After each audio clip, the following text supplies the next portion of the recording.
अच्छा जी, birds breeding business का part 148 है ये। अस्सलाम वालेकुम।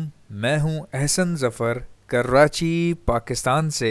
जितने भी लोग लवबर्ड फैमिली से या फ़िशर फैमिली से ब्रीड करवाते हैं उन सब के लिए बहुत इम्पॉर्टेंट वीडियो है ये वाली। देखें, जब भी आप कोई नया पेयर लेकर आते हैं या फिर अगर आप में से कुछ लोग ऐसे हैं जो कि नया सेटअप खोल रहे हैं, अभी जो है वो परचेजिंग कर रहे हैं बर्ड्स की, तो याद रखें कि लवबर्ड फैमिली और फिशर फैमिली ये डरते बहुत हैं। जब भी आप नया पेयर लेकर आएँ तो इनको लाते के साथ आप बॉक्स प्रोवाइड ना करें, ठीक है। दो चीज़ों का हमेशा ख्याल रखें। एक, आप ब्रीडर पेयर ना लें किसी से, ठीक है। ब्रीडर पेयर मत लिया करें, सारे ब्रीड करते हैं भाई। ब्रीडर पेयर कोई स्टैंप लग के थोड़ी आती है ऊपर से।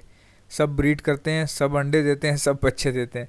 तो पहली बात ये कि ब्रीडर पेयर मत ख़रीदा करें। दूसरी बात ये कि जब आप कोई भी पेयर ख़रीद कर लाएँ तो लाते के साथ उसमें बॉक्स मत लगाया करें। अब बॉक्स अगर लाते के साथ नहीं लगाना तो फिर कब लगाना है? अब आप सुन लें कि कब लगाना है, क्या करना है, जो भी आपको सारी बातें बता रहा हूँ।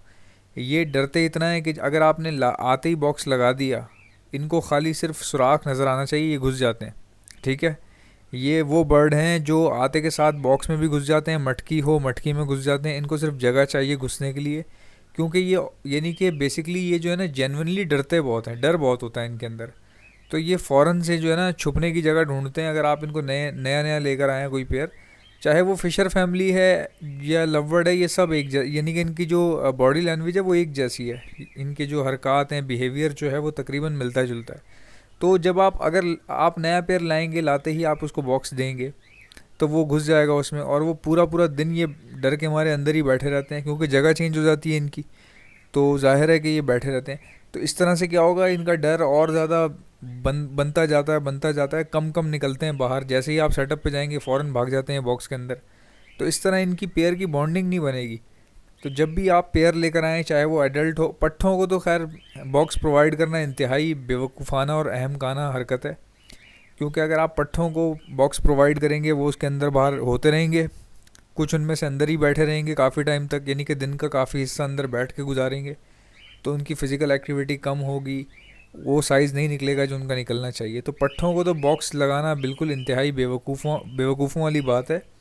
यहाँ तक कि अगर आप बड़ा पेयर लाएँ हैं तो उसको भी आप कम से कम 2 महीना आप उसको, या 1 महीना विदाउट बॉक्स आप उसको रखें, ठीक है। अगर वो हीट पर है पेयर, आपको लग रहा है कि मैं अभी एडल्ट पीसेस जो लाया हूँ ये होल्ड नहीं कर सकता, इनको बॉक्स लगा देना चाहिए, तो उसको कम से कम भी 1 महीना विदाउट बॉक्स उसको केज में सेटिस्फाई होने दें, पेयर को कंफर्टेबल होने दें उसको।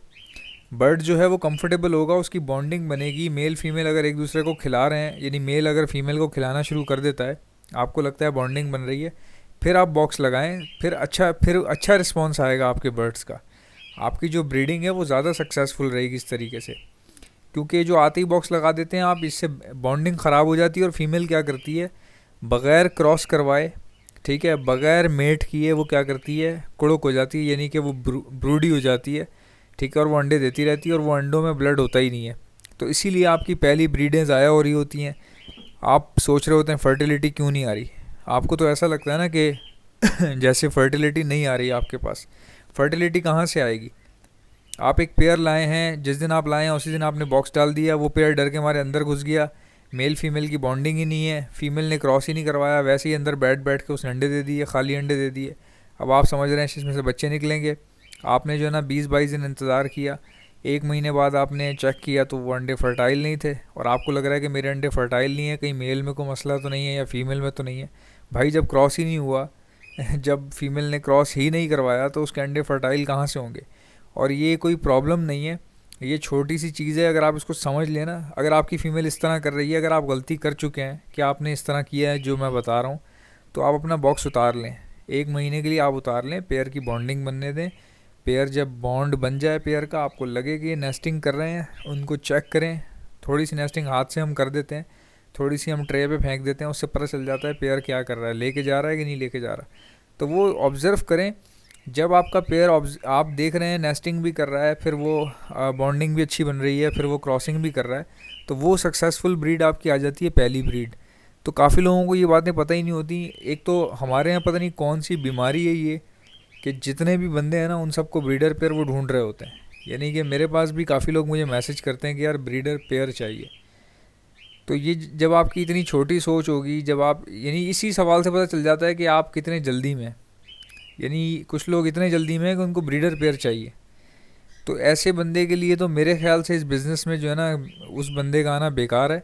क्योंकि ये बिज़नेस होता ही इंतज़ार से है, तमीज़ से, तरीके से और नॉलेज के बिहाफ पे ये बिज़नेस होता है। ये बिज़नेस ऐसे नहीं होता कि ब्रीडर पेयर ढूंढते फिर रहे हैं आप, कराची भर में टकरे मार रहे हैं दीवारों पे, ब्रीडर पेयर होगा भाई साहब, भाई साहब, भाई साहब ब्रीडर पेयर होगा।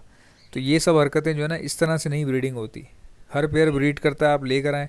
बेशक आप पट्ठे भी ले लेते हैं, आप तैयार करते हैं, तैयार होने के बाद ब्रीड आ जाएगी आपके पास। अगर आप छोटे नहीं ले रहे, उतावले हैं बहुत ज़्यादा, तो एडल्ट पीसेस ख़रीद लें मुख्तलिफ़ जगहों से, अलग अलग जगहों से। क्योंकि एक घर से ना लें, अलग अलग जगहों से लेंगे तो आपके पास ब्रीड और भी अच्छी आ जाएगी। और किसी एक घर से बहुत सारे बर्ड्स लेते हैं तो भी बुराई नहीं है उसमें, अलग अलग पेरेंट्स के ले रहे हैं। अब एक पेरेंट के कितने बच्चे होंगे, 2, 3, 5, 10। अब सारे के सारे एक ही पेयर के तो नहीं होंगे ना उसके पास, जिससे भी आप ले रहे हैं।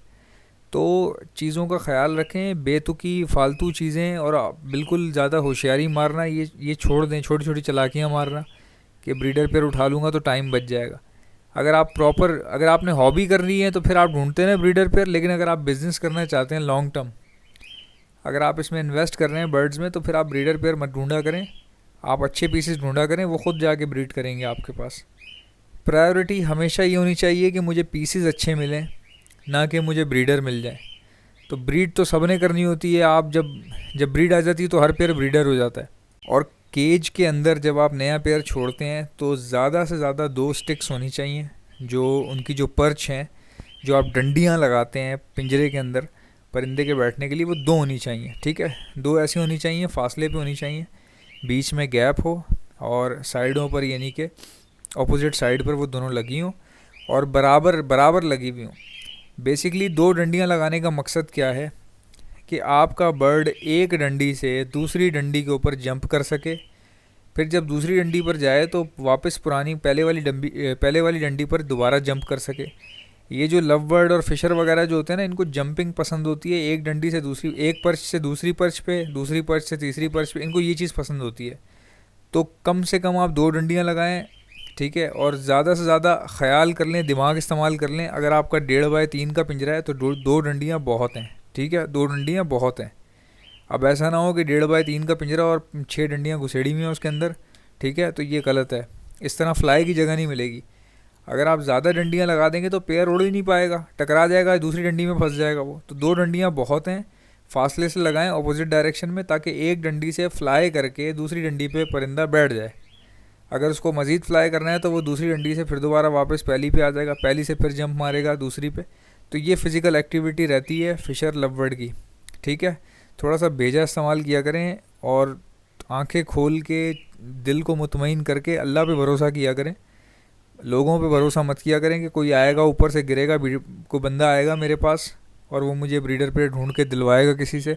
ऐसा कुछ भी नहीं है। ठीक है, तो मैंने आपको पहले भी बताया कि ये इस तरह जो है ना, अपने आप के साथ मजाक करने वाली बात होती है। ये इस तरह टाइम ज़ाया होता है, कुछ भी नहीं होता। जब मुझे इन बातों का पता नहीं था, बहुत टाइम ज़ाया किया है, बहुत ज़्यादा। ठीक है, कुछ भी नहीं हुआ। अब जाके अल्हम्दुलिल्लाह मेरे पास काफ़ी अच्छा यानी कि ब्रीडिंग आ रही है, चाहे वो कॉकटेल्स हों, लव बर्ड हो, या कोई भी अगर है, जो भी मैंने बर्ड्स रखे हैं, कहने का मकसद ये है। तो आ रही है से मुराद ये कि मैंने मेहनत की है, ठोकरें खाई हैं। अब जो चीज़ मैं आपको बता रहा हूँ वो आपके काम आ सकती है, वो चीज़ आपके काम आ सकती है। जिन जगहों पे मुझे प्रॉब्लम आई, जो मुझे नहीं पता था, नॉलेज नहीं थी उस वक्त, कोई इस तरह यूट्यूब पे बताने वाला नहीं था, उस वक्त रिवाज भी नहीं था इतना। तो जो बातें मैं आपको बता रहा हूँ, आपका टाइम उससे काफ़ी बच जाएगा। अच्छा, 2 आपको बताया, 2 डंडियाँ होनी चाहिए। और डंडियों का ख़्याल कर लिया करें कि डंडी वहाँ लगाएं जहाँ से आपके खाने पानी का प्याला नीचे ना हो। क्योंकि बर्ड जो है वो स्टिक पर बैठता है, वहीं से ही वो ऊपर से ही वो पॉटी करता है, सारी पानी में भी जाएगी, दाने में भी जाएगी।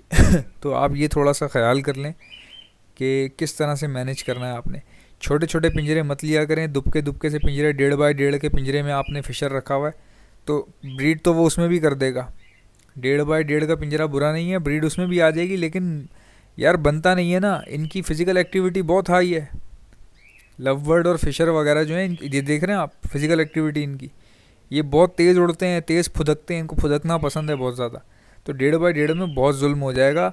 कॉकटेल जो है उसकी एक्टिविटी बहुत कम होती है, यानी कि वो मुंह से पकड़ पकड़ के उतरता है नीचे, चाहे आप उसको बाथरूम के जितना पिंजरा बना के दे दें, उतरना उसने मुंह से पकड़ पकड़ के ही है। तो उसकी फ्लाइंग एक्टिविटी कम है कॉकटेल की, इनकी बहुत ज़्यादा है। ठीक है, ये फुदकते रहते हैं पूरा पूरा दिन और ये ज़्यादा एक्टिव होते हैं कॉकटेल की बनिस्बत। तो इनको आप थोड़ा बड़ा पिंजरा दें, कॉकटेल वाला ही दें। ठीक है, अगर कॉकटेल को आप 1.5x3 दे रहे हैं तो इनको भी आप 1.5x3 दें। ठीक है, इससे ये होगा आपके पास लॉन्ग टर्म ब्रीड आएगी, आपके पेयर की लाइफ बढ़ जाएगी। और जो लोग छोटे छोटे पिंजरों में ब्रीड लेते हैं, ब्रीड उनके पास भी आ रही है मगर उनके पेयर की लाइफ कम हो जाती है, पेयर स्ट्रेस में आ जाता है, चर्बी आ जाती है, फीमेल मोटी हो गई या मेल मोटा हो गया, वो उसके बाद फिर फर्टिलिटी ख़त्म हो जाती है उनकी, या उनका जो है ना सांस फूलने लग जाता है छोटे पिंजरों में, जो वो रेस्पिरेटरी इशू आ जाता है, उनको सांस लेने में तकलीफ़ होती है, वो इसीलिए होती है क्योंकि फ़िज़िकल एक्टिविटी कम हो गई ना। तो इससे हार्ट फेल भी होते हैं, किडनी फेलियर भी होती हैं, जो इससे पहले वाले पार्ट में मैंने आपको बताया था। तो इन चीज़ों का ख्याल रखें कि परचेज़ हमने किस तरह से लगाई हुई है, बर्ड को फ्लाई की जगह मिल रही है कि नहीं मिल रही। अभी अगर हम नया बर्ड लेकर आए हैं तो हम बॉक्स अभी ना दें, थोड़ा पेयर कंफर्टेबल हो जाए, उसका डर ख़त्म हो जाए, क्योंकि आते ही वो घुस जाएगा बॉक्स के अंदर, क्या डर ख़त्म होगा, उल्टा और डरने लग जाएगा वो। तो ये इन चीज़ों के बिहाफ पे आपकी कई ब्रीड, हर बंदे की पहली ब्रीड इन चक्करों में ज़ाया हो रही होती है, उसको पता ही नहीं होता कि डंडी कहाँ लगानी है, बॉक्स कब लगाना है, पिंजरा कितना बड़ा होना चाहिए। बड़े बड़े ब्रीडर हैं, मैंने देखे हैं, इतने बड़े बड़े ब्रीडर के घर में गया हूँ और पिंजरे 1.5x1.5 में वो ब्रीड करवा रहे हैं। तो भाई इन सब चीज़ों से बाहर निकलें, थोड़ा सा अपने बर्ड को, आपके पास जगह नहीं है आप कम बर्ड रख लें, क्वालिटी पे काम करें। ये नहीं कि दराज़ों जितने पिंजरे बनाए हुए हैं और बस पैसों के चक्कर में कि ज़्यादा पेड़ रखूँगा ज़्यादा बच्चे निकलेंगे, ऐसा नहीं होता, इस तरह फ़ायदा नहीं होता। उम्मीद है आपको वीडियो पसंद आई होगी, आपसे मुलाकात होगी नेक्स्ट वीडियो में। अल्लाह हाफ़िज़।